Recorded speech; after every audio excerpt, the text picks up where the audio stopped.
Dis-moi Nathalie, tu as fait des belles découvertes dans la Cité des Violettes. Justement, tu vas nous parler de Violette, mais Je vais vous demoiselle. parler de Sarah, qui est une jeune maman qui a développé un concept innovant et unique en France. Sarah, elle organise des journées bien-être et cocooning, mais pas n'importe où. Soit chez des particuliers, peut-être chez vous, soit dans des maisons d'exception. Un matin ordinaire à Toulouse pour Sarah, ça donne ça. Une course contre la montre qui commence par déposer son fils de 16 mois chez la nounou. Comme beaucoup de femmes, Sarah travaille. C'est une jeune entrepreneuse. Et qui dit maman active, dit maman pressée. C'est assez speed en fait. Bon, c'est vrai que le matin je dépose le petit d'abord, enfin le grand d'abord à l'école. Après le petit chez la nounou. Bon, j'ai mon mari qui m'aide beaucoup. Et après toute la journée c'est un peu la course. Et puis il faut essayer en une journée de faire un maximum de travail parce que les journées, si on veut profiter de ses enfants. Coucou Tati. C'est pour casser ce rythme effréné que cette Toulousaine s'est inventé un double sur la toile. Bon écoute, tu vas très bien. Ouais. Ce petit personnage très girly cache sa petite entreprise. L'idée ?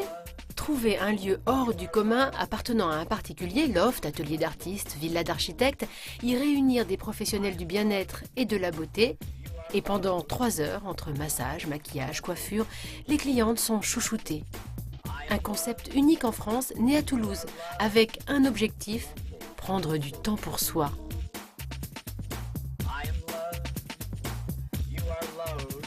Retour avec Sarah qui a eu l'idée de son entreprise lorsqu'elle est devenue maman.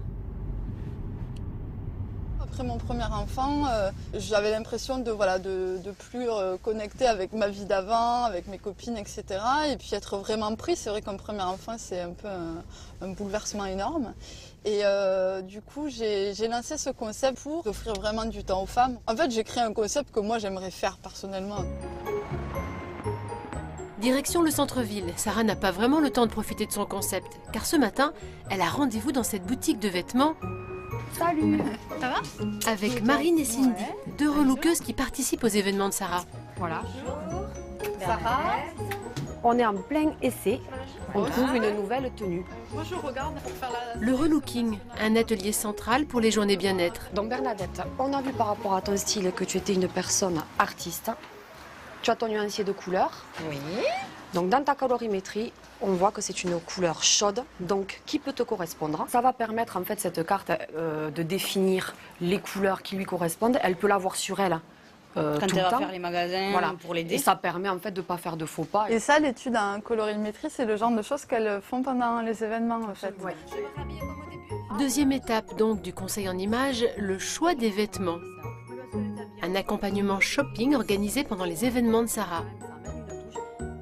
Voici la tenue de Bernadette avant. Ah ben dis donc, c'est très joli. Waouh. Et la voilà avec la robe choisie par les relookeuses. Jamais j'aurais choisi. jamais. C'est fou quand même, comme quoi c'est... Hop, il s'opère quelque chose de magique, j'ose dire. Voilà, c'est publié. Sarah travaille avec 200 partenaires en France comme ses relookeuses. C'est l'heure de la pause déjeuner. Nous retrouvons notre Toulousaine, un ordinateur et une connexion Internet. Son bureau est partout. Au-delà de la sélection de ses prestataires, une partie primordiale de son travail consiste à trouver des lieux pour ses événements. Sarah les présélectionne sur Internet, mais avant de réserver, elle se déplace toujours pour les visiter, que ce soit à Toulouse ou à l'autre bout de la France. Sarah ne veut rien laisser au hasard, car elle doit d'abord trouver un lieu de rêve. Mais surtout, il y a le détail qu'elle recherche et qui fait toute la différence. C'est que des lieux qui sont forcément meublés, comme si on était à la maison, comme si c'était une copine qui nous recevait chez elle. Souvent, les filles, d'ailleurs, on leur demande d'enlever les chaussures quand elles rentrent dans la maison. Et du coup, c'est vrai que ça met les gens hyper à l'aise rapidement et c'est sympa. Et c'est aussi pour respecter le lieu parce que souvent, c'est des lieux très très beaux. Et à 900 km de là, pour son événement à Lille, Sarah a sélectionné cette somptueuse demeure du XVIIIe siècle. Et comme elle ne peut pas être partout pour trouver des fournisseurs et des lieux d'exception, aujourd'hui c'est son mari qui prend la relève pour s'assurer du bon déroulement d'une journée bien-être. Car chez ces deux-là, amour et affaires font bon ménage. travailler avec Sarah, oui, c'est fort. Mais on est amoureux, on se connaît, on s'est rencontrés au travail, on se connaît parfaitement, voilà, côté privé, côté professionnel. On est très complémentaires. Sarah peut donc lui déléguer sans angoisse la gestion d'un événement très girly. Entre manucure et coiffure, l'ambiance est conviviale.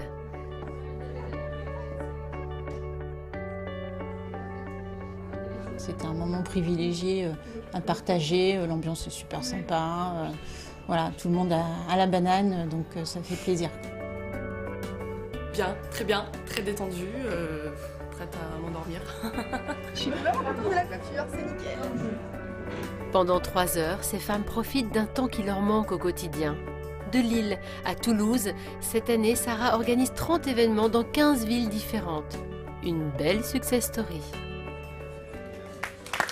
Je trouve que c'est une idée formidable d'exporter comme ça ce bien-être, ce cocooning, ce savoir-faire toulousain aux 4 coins de la France. Sarah, c'est vraiment une jeune entrepreneuse dynamique. Bravo à vous. Et puisqu'on est dans le cocooning, dans le bien-être, j'avais envie de vous présenter des cosmétiques bio made in Sud-Ouest. Alors, oui.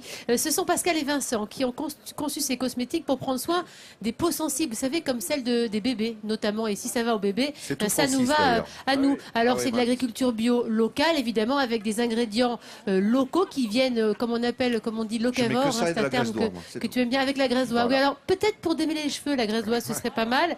Prune, calendula, avoine, verveine, ça sent bon. Vous en avez un extrait. Qu'est-ce que c'est? C'est de l'eau micellaire que tu as. Voilà, alors évidemment... Tout est... Non, c'est bien, c'est très bon pour la peau. Tout est conçu éthique, l'emballage, le service, c'est du circuit court, c'est sans parabènes, c'est sans nanoparticules. Et Hélène, ça va te plaire, ça n'a pas été testé sur les animaux. Alors par exemple, moi j'ai là une notion démêlante qu'on va tester tout de suite. Vas-y, est-ce que tu peux démêler les cheveux de Jean-Seb? Voilà. En même temps, il était bien coiffé. C'était pas testé sur les animaux. Non, mais on a dit... non, mais sur le grognon n'est pas un animal répertorié. C'est le grognon mort, des fois. N'est pas un être sensible. Voilà, donc ça c'est... Non, mais je trouve que tu es démêlé.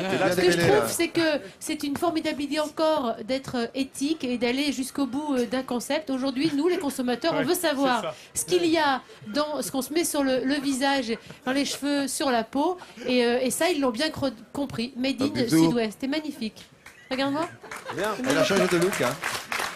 Fais un bisou à Nathalie. Un bisou. Dis donc, tu veux pas en mettre un peu dans la soupe là, parce que c'est un peu light quand même. Non.